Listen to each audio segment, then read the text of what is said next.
গ্রামগঞ্জের সব থেকে সুন্দরতম একটি দৃশ্য হলো দেখা যায় কিনা শিমুল তুলোগুলো এগুলো আকাশে উড়ে যাওয়া, এইটা সব থেকে বেশি সুন্দরতম একটি দৃশ্য। আর এটা দেখতেও আসলে চমৎকার। ছোট ছোট দেখা যায় কিনা,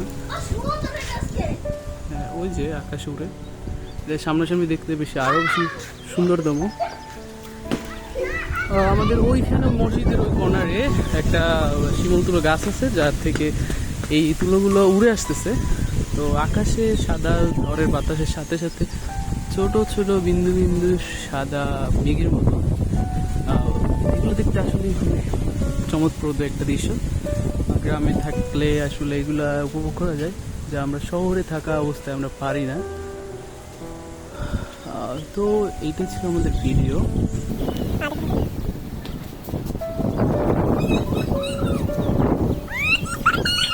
দেখা যায় কিনা আকাশে একটু একটু দেখা যাচ্ছে। এগুলো আসলে খুবই চমৎকার, খুবই চমৎকার, খুবই চমৎকার।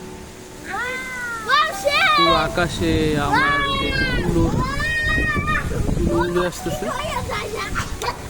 আর আজকে পয়লা বৈশাখ, যার কারণে বাতাসটা খুবই আরামপ্রদ একটা বাতাস।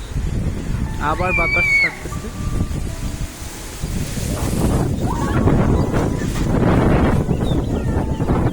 বাতাসের অবস্থা খুবই খারাপ।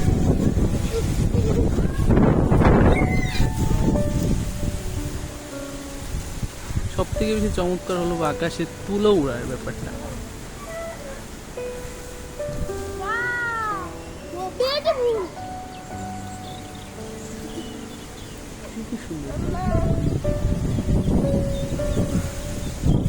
গাছে যত তুলো ছিল সবই মনে হয় উড়ে চলে আসবে। ও মাই গড, ও মাই গড, এত সুন্দর একটা দৃশ্য। মানে গাছের ওই যে গাছের দিকে যদি দেখে, ওই যে আমাদের গাছটা, ওই যে গাছটা, ওই আমাদের গাছটা, এত সুন্দর দৃশ্য।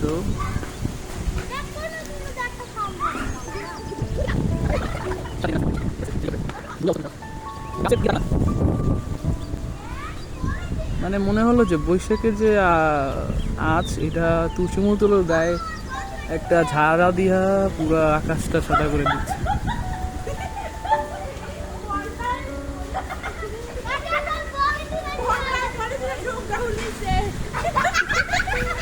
আমাদের এখানে একটা পলিথিন আসছে যেন কই থেকে, এটা উড়ে আসছে। আবার ওই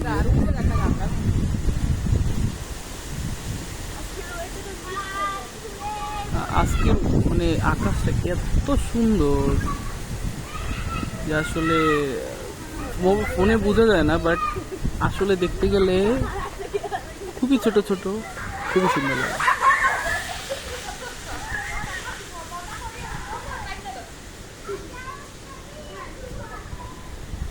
মাশাআল্লাহ, খুবই গ্রামে থাকলে এরকম সুন্দর সুন্দর দৃশ্য দেখা যায়। আজকের ভিডিও আমাদের এই পর্যন্তই। আল্লাহ হাফেজ সবাইকে, আসসালামু আলাইকুম।